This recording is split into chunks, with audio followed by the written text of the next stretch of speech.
الله عنهما في الشام، جاء رجل من أهل اليمن إلى الشام، فرأى الناس يحملون جنازة في المساء إلى المقبرة، فخرج معهم، فلما واروا الميت ودفنوه وانصرفوا يخافون من الظلام، تذكر هذا اليمني حال ذلك المقبور وقد أدبر عنه الناس مسرعين يخافون من الظلام، وأسلموه إلى الظلام في ظلام المقابر مع إقبال الليل ووحشته، فبكى وأنشد أبياتا كان يحفظها: يا قلب إنك من أسماء مغرور فاذكر، فهل ينفع عنك اليوم تذكير، فبينما المرء في الأحياء مغتبط إذا هو الرمس تعفوه الأعاصير، يبكي عليه غريب ليس يعرفه وذو قرابته في الحي مسرور.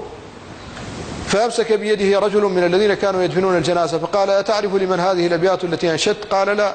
قال: هي لصاحبك الذي دفنت، هو قائلها، وأنت الغريب الذي يبكي عليه، وهذا ابن عمه هو الذي يرثه وليس له وارث سواه وهو مسرور بموته.